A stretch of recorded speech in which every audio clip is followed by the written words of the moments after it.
شیخ عبدالواحد رحمۃ اللہ علیہ فرماتے ہیں کہ ایک مرتبہ میں نے اللہ تعالیٰ سے دعا مانگی کہ اے اللہ، آپ نے جس کو جنت میں میرا ساتھی بنانا ہے دنیا میں میری اس سے ملاقات کرا دیجئے۔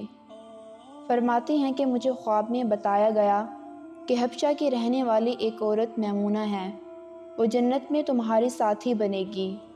چنانچہ میں اس بستی کی طرف چل پڑا، جا کر بستی والوں سے پوچھا تو انہوں نے بتایا کہ وہ تو بکریاں چراتی ہے اور اس وقت وہ باہر کہیں بکریاں چرا رہی ہوگی۔ فرماتے ہیں کہ میں اس طرف چل پڑا۔ جب میں نے بستی سے باہر نکل کر دیکھا تو حیران ہوا کہ بکریاں ایک ہی جگہ پر چر رہی ہیں اور ادھر ادھر بھاگ نہیں رہی ہیں، اور ایک عورت درخت کے نیچے کھڑی نماز پڑھ رہی ہے۔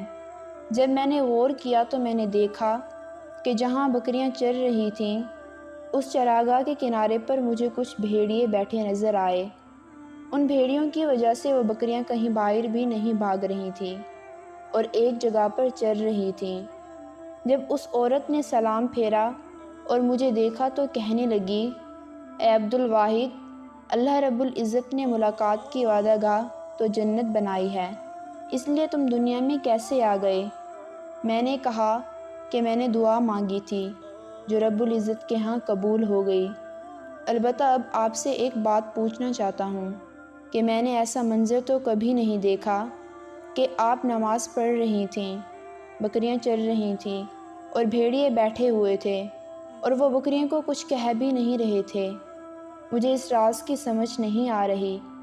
وہ کہنے لگی، عبدالواحد، یہ بات سمجھنی آسان ہے کہ جس دن میں نے اپنے رب سے صلح کر لی ہے اس دن سے بھیڑیوں نے میری بکریوں سے صلح کر لی ہے۔